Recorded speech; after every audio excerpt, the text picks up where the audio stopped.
예수님은 자기를 소개하시면서 자기가 누구라고 말씀하셨냐면 길이라고 말씀하셨습니다. 요한복음 14장 6절 말씀을 우리 같이 한번 읽어볼까요? 예수께서 이르시되 내가 곧 길이요 진리요 생명이니 나로 말미암지 않고는 아버지께로 올 자가 없느니라. 예수님은 자기 자신을 길이라고 말씀하시면서 하나님께 가기 위해서는 나의 길, 예수의 길 외에는 다른 길이 없다라는 거죠. 그러니까 우리가 예수님을 영접하고 예수님을 받아들인 사람은 세상의 길이 아니라 예수의 길, 그 생명의 길을 걷는 사람들이 우리들인 줄 믿습니다.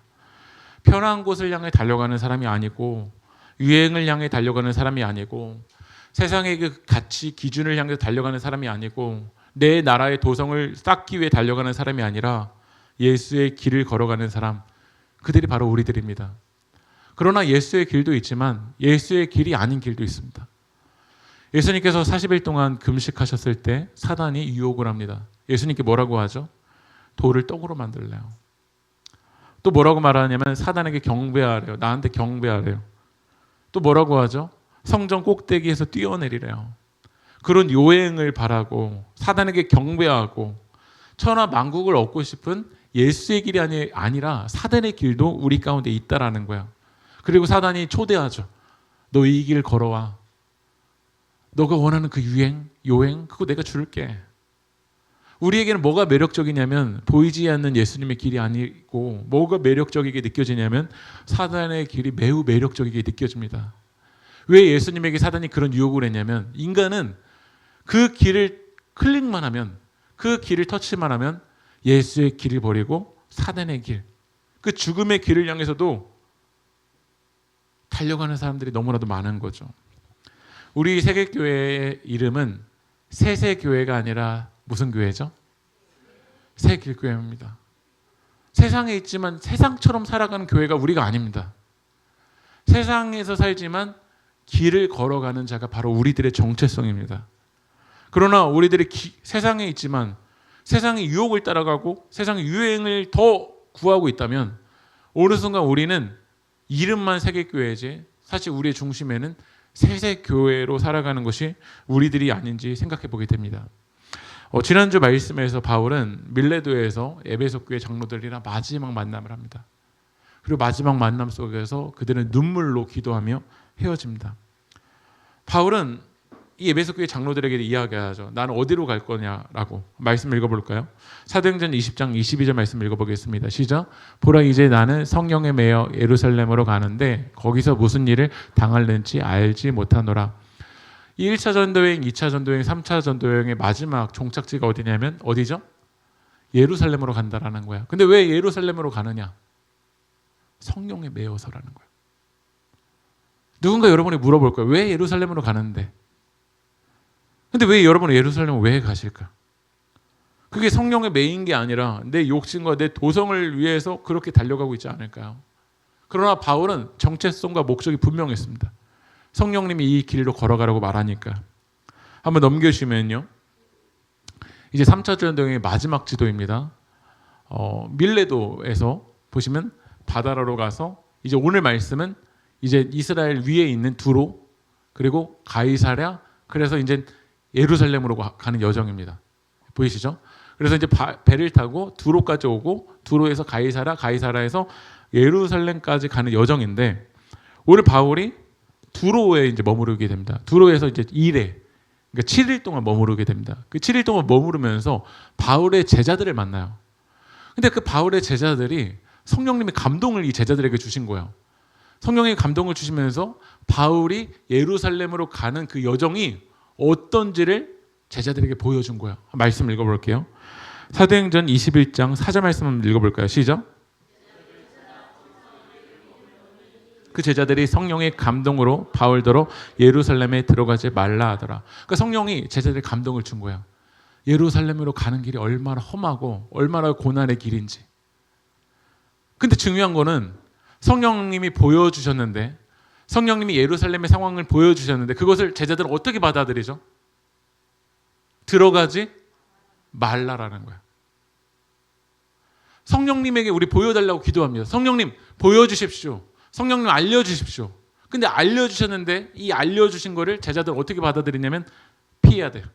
예루살렘 피해야 돼. 거기 어려워. 거기 힘들어. 우리가 이 교회로서 그 길을 걸어갈 때 왜 하나님께 알려주십시오라고 기도합니까? 하나님 왜 보여주십시오라고 기도합니까? 대부분 기도의 목적은 주님 피해야 되거든요. 저 힘든 거 어려워요. 바울이 이제 이 두로에서 머물다가 이제 어디로 가냐면 아까 전에 지도를 생각해 보시면 이 가이사랴까지 내려옵니다. 가이사랴에서 빌립 지사님, 그 7 지사님의 한 분인 빌립 지사님을 만나게 됩니다. 그 지사님을 만나는데 그 빌립 지사의 딸이 4명이 있어요. 4명의 딸이 어떤 은사가 있냐면 결혼하지 않은 4딸이 있는데 예언하는 은사가 있었던 거야. 그리고 또 빌립 지사의 집에 머무르는 동안 누가 오냐면 아가보라는 예언자가 옵니다. 말씀 한번 읽어볼까요? 읽어보겠습니다. 시작. 바울의 띠를 가져다가 자기 수족을 잡아매고 말하기를 성령이 말씀하시되 예루살렘에서 유대인들이 이같이 이 띠 임자를 결박하여 이방인의 손에 넘겨주리라 하거늘. 아가보라는 예언자가 퍼포먼스를 해요. 어떤 퍼포먼스를 하냐면 바울의 허리띠를 딱 가져다가요. 수족, 손과 발을 맵니다. 그리고 이야기하는 거예요. 성령님이 내게 말씀해 주셨는데 바울 너 이제 예루살렘으로 갈 건데 이런 상황이 너에게 벌어질 거야. 너 이렇게 묶여서 이방인의 손에 너 넘겨지게 될 거야 라고 이야기합니다. 근데 이것을 이제 제자들이 들은 거예요. 우리 스승이 그렇게 된다고? 그러니까 성령님이 보여주셨는데 이 보여주신 거를 제자들 어떻게 받아들인지 한번 볼까요? 말씀 한번 읽어보겠습니다. 12절 읽어보겠습니다. 시작.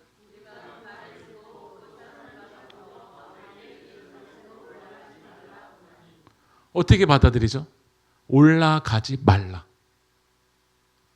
성령님이 우리에게 보여주셨지만 어떻게 받아들이냐면 올라가지 마, 피해, 어려워. 너 앞장서지 마, 어려워. 그렇게 받아들인다라는 거야. 여러분, 이 제자들에게 보여주셨던 성령님이 바울에게는 보여주시지 않으셨을까요? 사도행전 20장을 보면요. 바울에게도 성령님이 예루살렘으로 가는 그 길의 여정이 어떤지를 보여주십니다. 말씀 읽어볼게요. 사도행전 20장 22절 23절 읽어보겠습니다. 시작. 예루살렘으로 가는데 거기서 무슨 일을 당하는지 알지 못하노라. 오직 성령이 각성에서 내게 증언하여 결박과 환난이 나를 기다린다 하시나. 구체적으로는 어떤 일이 당할지는 나 모르지만 성령님이 바울에게도 알려주신 거야. 예루살렘 길은 결박과 환난이 기다린다는 거야. 이 사인을 봤을 때 제자들은 어떻게 했죠? 피해. 이 사인을 봤었을 때 도망가. 이 사인을 봤었을 때 네가 앞장서지 마. 네가 섬기지 마. 뒤로 머물러. 이렇게 받아들이는 사람이 있었는데 이 동일한 사인을 보고 바울은 어떻게 받아들이는지 한번 읽어볼까요? 21장 13절 읽어보겠습니다. 시작. 바울이 대답하되 여러분이 어찌하여 울어 내 마음을 상하게 하느냐.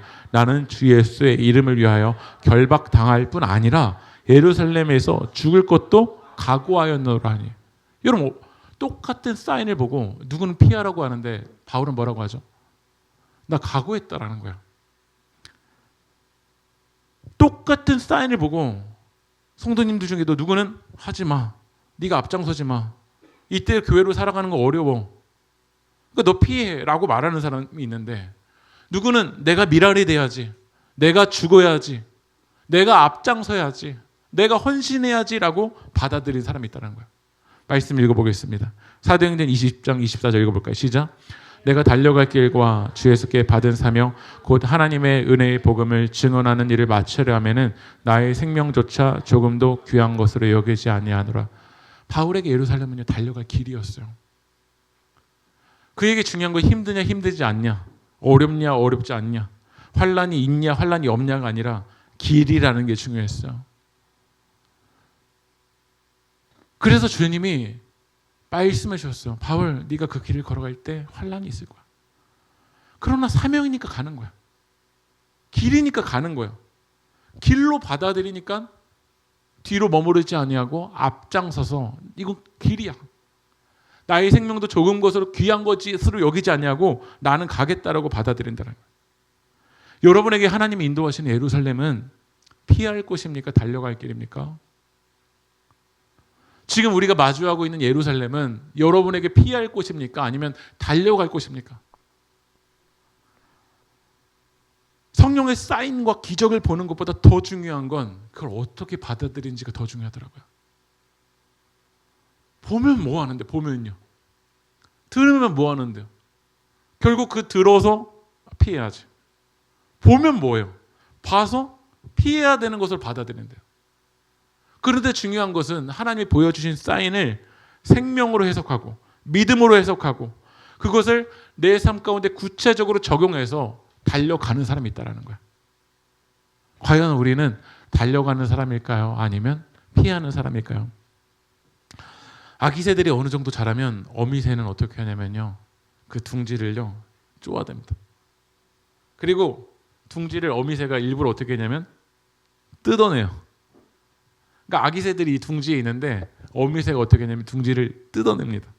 뜯어내면 아기 새들은 놀라요. 막 움츠려요.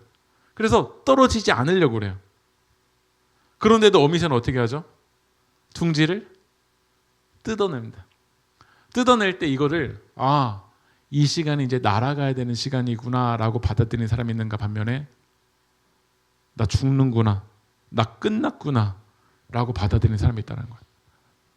어미새가 우리 인생의 둥지를 뜯어낼 때 이것을 날아가야 되고 달려가야 되는 순간이라고 받아들이는 사람이 있는가 반면에 나 죽는구나, 나 끝났구나, 나는 결국 이 모양 이 꼴이구나 라고 받아들이는 사람이 있다는 거예요. 여러분, 야곱의 아내가 이제 2명 있었죠. 첫 번째는 레아였고 두 번째는 라헬이었습니다.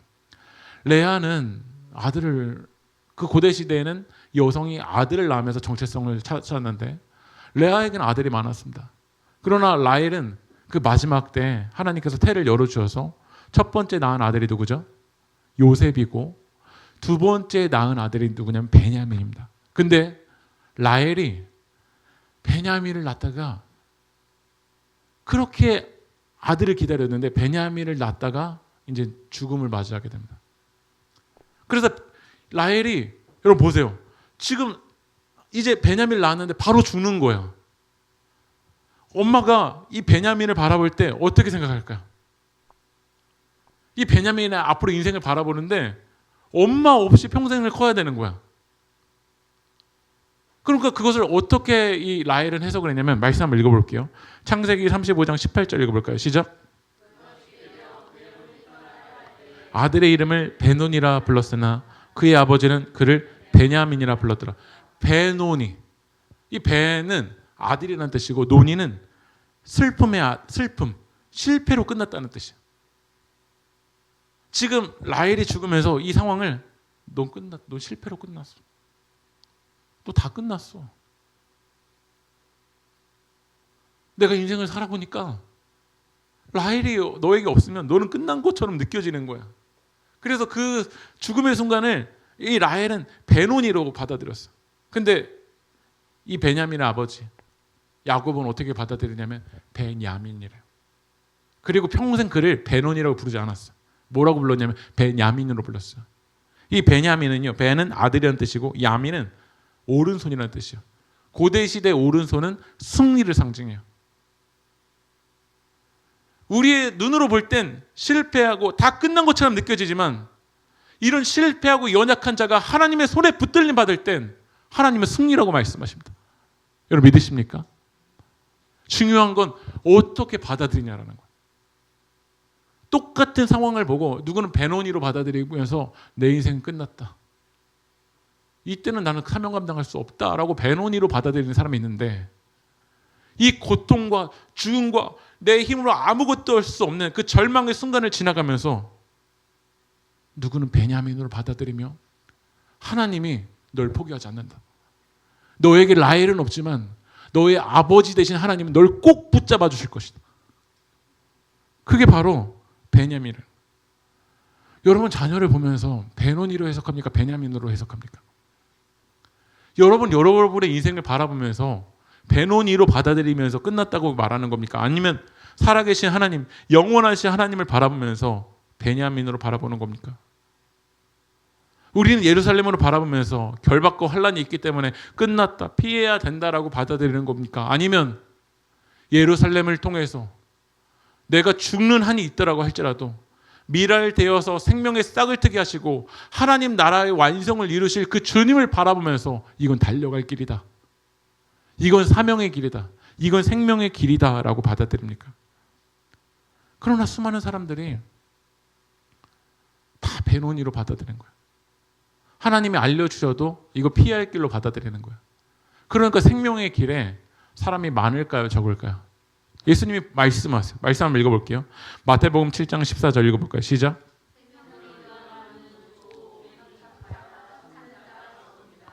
생명으로 인도하는 문은요, 좁아서 길이 협착해서 찾는 자가 없다라는 거야. 많은 사람들이 이 예루살렘의 사인을 보면서, 왜냐면 다 피하거든요. 좁은 문 피하고, 좁은 길 피하고, 힘들면 피하고, 어려우면 피하고, 광야면 안 가려고 하고, 광야에 생명이 있고 좁은 물에 생명이 있고 좁은 길에 생명이 있는데 이것을 다 배논이로 받아들이고 있는 사람들이 많다라는 거예요. 제가 참 존경하는 김영복 목사님이 이런 글을 쓰셨어요. 제가 여러분들에게 좀 나누고 싶은데요. 세상을 바꾸고 싶은가? 뭐라고 하냐면 광장으로 가지 말고 산속으로 들어가래요. 그러니까 우리에게 두 가지 길이 있는 거죠. 광장에는 사람들이 많이 모일 겁니다. 그러나 예수님은 로마의 왕 헤롯 왕궁으로 가지 않으셨어요. 어디로 가셨죠? 산속으로 가셨어요. 예수님에게 길이 중심이었다면 예수님은 갈릴리 변두리 이방인들 나그네 고아들이 있는 곳을 안 가셨을 거예요. 중심으로 가셨겠죠. 그러나 예수님은 갈릴리 변두리로 가셨어요. 가장 약한 자들, 가장 연약한 자들, 가장 주님의 사랑이 필요한 자들과 먹고 마시면서 그의 집에 거하셨어요. 모이지 말고 흩어지라는 거야. 내 욕심으로 계속 사람 모으려고 하고 내 욕망의 도성을 모으려고 하지 말고 여러분 사명의 자리로 흩어져 보십시오. 또 넘겨주실게요. 같이 한번 읽어볼까요? 시작. 소리치지 말고 신음하라. 주먹을 쥐지 말고 손을 펴라. 일어서지 말고 엎드리라. 죽이려 하지 말고 죽으라. 여러분 소리치지 말고 신음을 해보십시오. 여러분의 가정 가운데 지금 내가 만난 상황이 배논이 같습니까? 소리치지 말고 기도에 신음을 해보십시오. 주먹쥐고 더 모으려고 주먹쥐지 말고 여러분의 손을 펴보십시오. 내가 가진 것 더 어떻게든 안으려고 주먹쥐지 말고 여러분 하나님께 드려보십시오. 약한 자들에게 여러분의 헌신을 드려보십시오. 계속 일어서려고 하지 말고 높아지려고 하지 말고 엎드려 보십시오. 누군가를 그렇게 좀 죽이려고 하지 말고 여러분이 죽어보십시오. 여러분 가정에서 누군가를 밟으려고 하지 말고 내가 죽는다고 생각해 보십시오. 교회에서 누군가를 죽이려 하지 말고 주님 내가 미랄이 되겠습니다. 나를 죽이십시오. 죽을 때 생명의 역사가 일어납니다. 그게 길이라는 거예요. 예수님께서도 마지막에 십자가를 바라보시면서 이 예루살렘을 향해 가실 때 사람들이 이야기하는 거야. 누가복음 13장 31절 읽어볼까요? 시작.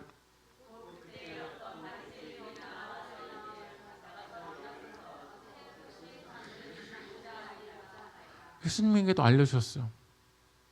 우리 세계교회 성도님들에게 알려주시면 어떻게 하실까요? 여러분 이 시대에 교회로 걸어가는 거 고통스러울 거예요. 여러분 사명의 시간으로 여러분 걸어가는 거 편안한 거 내려놔야 될 거예요. 불편할 거예요. 불편해요? 교회로 걸어가는 거 불편해요? 피해야죠. 근데 예수님은 이것이 불편하고 어렵고 내가 죽어야 한다고 할지라도 길이니까 뭐라고 말씀하시냐면 읽어보겠습니다. 누가복음 13장 33절 읽어볼까요? 시작.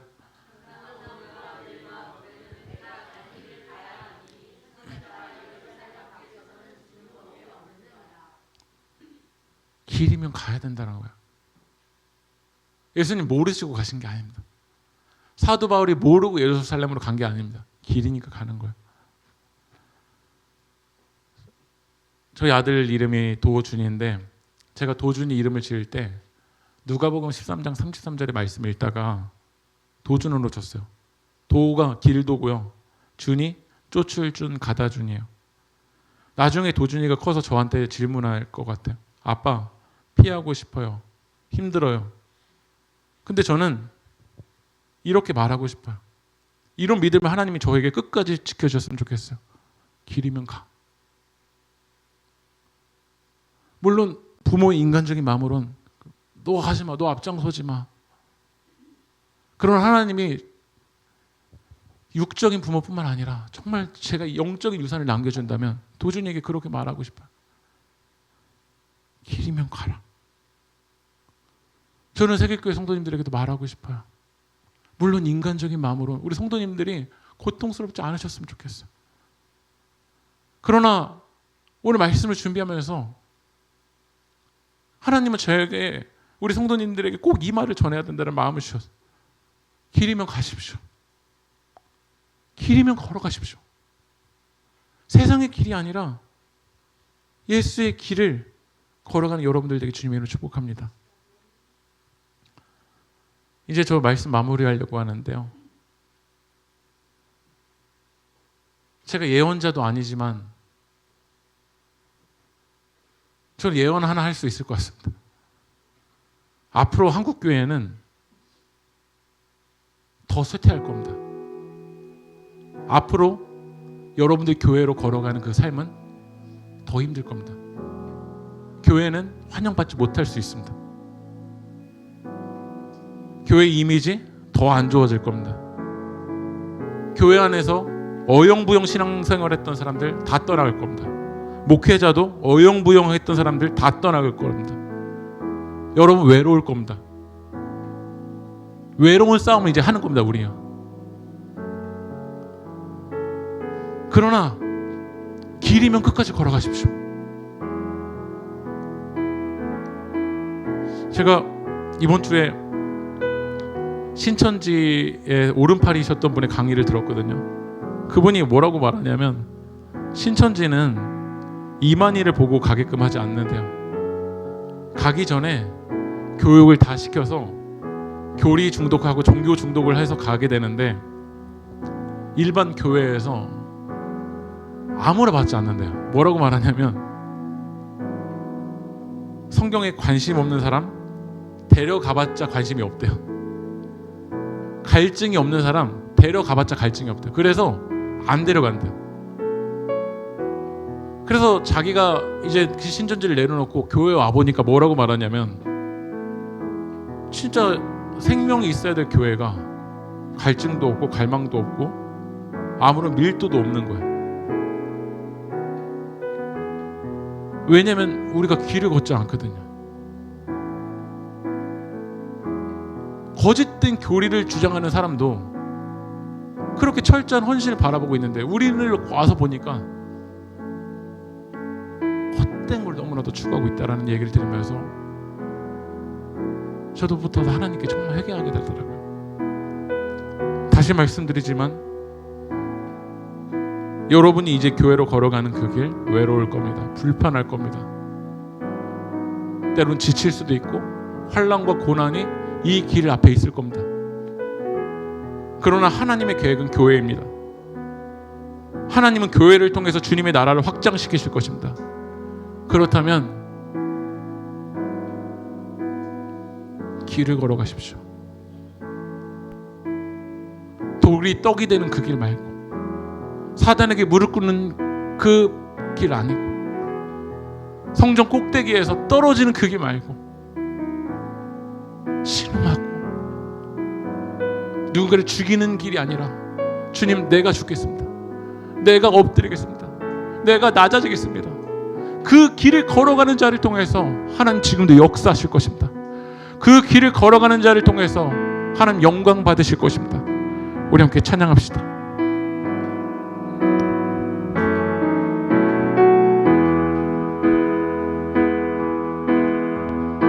나의 가는 길 나의 가는 길 주님 인도하시네. 그는 보이지 않아도 날 위해 일하시네. 주 나의 인도자 항상 함께 하시네. 사랑과 일 베푸시며 인도하시네. 인도하시네. 내가 걸어갈 때 길이 되고 살아갈 때 삶이 되는 그곳에서 예배하네. 내가 걸어갈 때 길이 되고 살아갈 때 삶이 되는 그곳에서 예배하. 부르신 곳에서 나는 예배하네. 어떤 상황에도 나는 예배하네. 부르신 곳에서 나는 예배하네. 어떤 상황에도 우리 마지막으로 고백합시다. 부르신 곳에서 나는 예배합니다. 부르신 곳에서 나는 예배하네. 어떤 상황에도 나는 예배하네. 부르신 곳에서 나는 예배하네. 어떤 상황에도 나는 예배하네. 기도합시다. 하나님이 여러분에게 말씀하시는 그 말씀을 여러분 어떻게 받아들이고 있습니까? 어떻게 해석하고 있습니까? 어떻게 행동하고 있습니까? 우리가 그렇게 간절하게 하나님께 기도하는 예루살렘이 피하기 위해서 우리는 예루살렘을 기도하고 있지 않습니까? 내 편안함을 위해서 하나님께 알려달라고 기도하고 있지 않습니까? 생명으로 해석하기보다 지금 우리 마주한 상황을 보면서 우리도 배론이다, 실패했다, 다 끝났다라고 우리는 그것을 해석하고 있지 않습니까? 그러나 끝까지 미랄이 되는 자들은 예루살렘을 환란이 있냐 없냐가 아니라 그곳이 길인 것인가,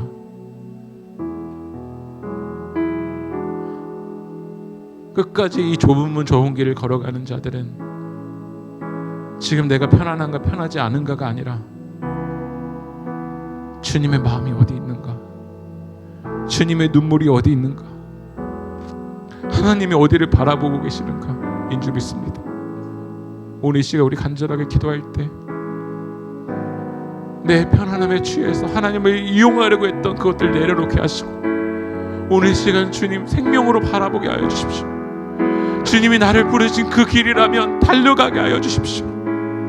그 앞에 고통과 외로움이 있다고 할지라도 주님 길이기 때문에 끝까지 걸어가게 하여 주시옵소서. 빛난 면류관을 예비하신 그 주님을 바라보며 주님 끝까지 이 길 걸어갈 수 있게 해달라고, 주님 바라보며 나아갈 수 있게 해달라고 우리 시간 마지막으로 주님의 이름을 부르고 동선을 기도하겠습니다. 주여 하나님, 주님 바라보며 끝까지 이 길 걸어갈 수 있도록 도와주시옵소서. 나의 가는 길 주님께서 인도하여 주시는 줄 믿습니다. 주님이 예루살렘으로 가는 그 길이 보이지 않고 나 혼자 있는 것처럼 느껴지기도 합니다. 그러나 주님이 나를 그 부르신 그곳에서 하나님을 예배하기를 원합니다. 하나님, 주님 나의 상황으로 이것을 바라보는 것이 아니라 아버지 하나님의 욕망의 길을 걸어가는 것이 아니라 우리 마지막까지 예수의 길을 걷게 하여 주시옵소서. 예수의 길을 걷게 하여 주시옵소서. 아버지 하나님, 이 세상에 살아갈 때 하나님 우리를 부르신 그 주님의 그 길을 걸어가게 하여 주시옵소서. 그 빛난 면류관 주님 바라보며 제우 승리하실 그 주님 바라보며 아버지 하나님 이 길을 걸어가게 하여 주시옵소서. 아버지 하나님 우리에게 끝까지 함께하시는 그 주님을 바라보며 아버지 하나님 이 세상의 끝임을 내려놓고 빛난 면류관을 주님 바라보며 아버지 하나님 이 땅에서 그 주님의 나라를 걸어갈 수 있도록 하는 역사하여 주시옵소서. 내가 걸어갈 때 주님 길이 되고 살아갈 때 삶이 되는 그곳에서 하나님을 예배할 수 있게 원합니다. 날 부르신 그곳에서 하나님을 찬양할 수 있게 원합니다. 날 부르신 그 속에서 하나님을 예배할 수 있게 원합니다. 주님이 교회로 살아가는 것이 참 고통과 이 고난의 여정 가운데 있지만 하나님 일할이 되시는 그 주님, 아버지 하나님, 그곳에서 주님 제가 죽는 자가 되어지길 원합니다. 하나님, 누구를 죽이려는 자가 아니라 내가 죽는 자가 되어지길 원합니다. 하나님, 주님 신음하는 자세가 하시고 끝까지 주님 믿음 붙들고 이 길을 걸어가는 자될 수 있도록 하나님 믿어야 주시옵소서. 주님 아버지 붙잡으시옵소서. 하나님,